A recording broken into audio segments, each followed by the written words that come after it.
Monsieur le Président, Madame la Vice-présidente, chers collègues, nous sommes bien sûr dans une logique tout à fait claire avec la politique que nous menons suite à l'ARB, suite à l'importance de la biodiversité.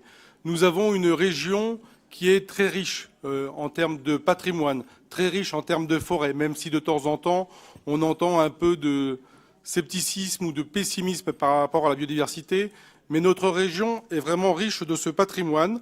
Notre forêt, et si on rajoute les espaces verts urbains, les espaces naturels, près d'un tiers de notre territoire, et c'est un vrai poumon vert où tout le monde peut s'y promener, quelle que soit la méthode, que ce soit à vélo, à cheval, à pied. C'est vraiment quelque chose qui a une importance, que ce soit au niveau naturel, au niveau culturel et au niveau social.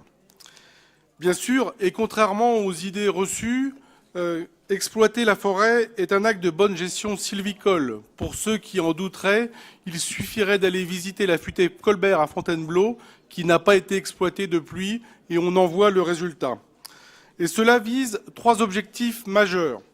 Le premier est d'assurer le renouvellement de la forêt en pérennisant sa diversité et sa biodiversité. Le second est d'approvisionner la filière bois, qui doit être créatrice d'emplois.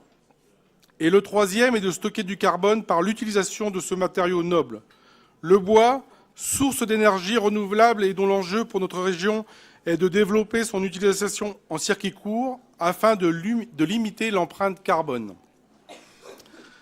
Si certaines régions ont parfaitement compris ces enjeux stratégiques de la filière bois, c'est la première fois qu'en Île-de-France, un véritable plan ambitieux en ce sens est doté d'un cadre structurant, lui permettant ainsi de mener une action opérationnelle aux côtés des acteurs de la filière, bien sûr l'Agence des espaces verts, l'ONF et les très nombreux propriétaires privés ainsi que les collectivités, exploitants et associations.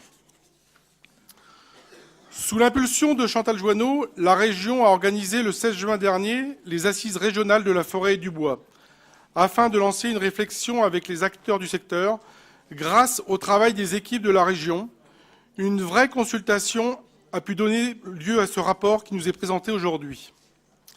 Cette stratégie est donc le fruit des réflexions et de contributions de l'ensemble des acteurs de la filière bois. Il est important de le rappeler.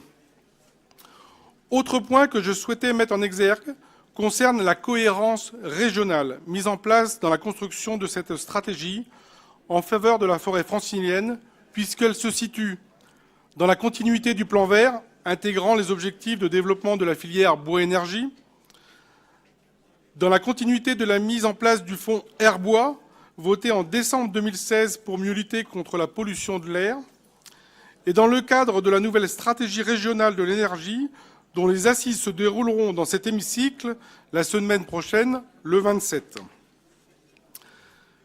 Ces assises lanceront une nouvelle concertation régionale à laquelle sera intégré le volet énergie de la nouvelle politique forestière francilienne. Cohérence et transversalité également, puisque cette stratégie forestière se situe au niveau de nombreuses compétences de la région. Premièrement, le développement économique, avec l'accent mis fortement sur la mobilisation des nouveaux dispositifs en faveur de l'innovation et de la compétitivité d'entreprises de la filière bois, afin de stimuler le marché de la construction bois en Île-de-France et donner une visibilité du marché aux entreprises de la filière et aux investisseurs. L'emploi et la formation professionnelle, avec la création d'emplois verts non délocalisables, une perspective de 3000. L'objectif est de structurer une véritable filière forêt-bois à l'échelle régionale et interrégionale et de constituer un cluster d'acteurs franciliens reconnus au niveau national, voire international, à Champs-sur-Marne. Le secteur transport est également concerné en prenant en compte les besoins spécifiques à l'acheminement des bois. Je pense notamment à l'axe de développement autour de la Seine et de sa mise en grand gabarit qui est un enjeu important. L'aménagement du territoire par le développement des usages du bois ici en Île-de-France, matériaux et énergie.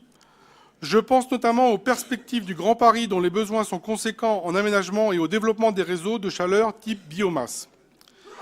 Bien sûr, le secteur environnement en articulation avec les stratégies et plans régionaux relatifs au climat, à l'énergie, l'économie circulaire, chère Sophie Deschien, à la biodiversité, à la mobilisation de la biomasse que je viens d'évoquer pour les réseaux de chaleur, au plan déchets, au plan air, au plan vert.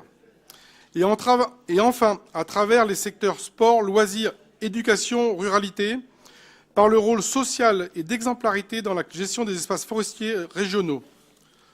Je pense aux forêts gérées, comme je l'ai déjà cité, par l'EEV, mais aussi aux îles de loisirs, à nos PNR ou encore à nos lycées pour ceux qui ont de la chance d'avoir quelques arbres, et de la mission des arbres remarquables confiée à Yann Verling. Notre groupe votera pour ce très beau rapport dont les finalités sont de dynamiser, structurer et développer la gestion de la filière bois tout en préservant les caractéristiques sociales, patrimoniales et environnementales de nos forêts franciliennes. Une stratégie ambitieuse, cohérente et dont les enjeux transversaux sont si essentiels pour notre région. Je tiens juste à rajouter une petite chose.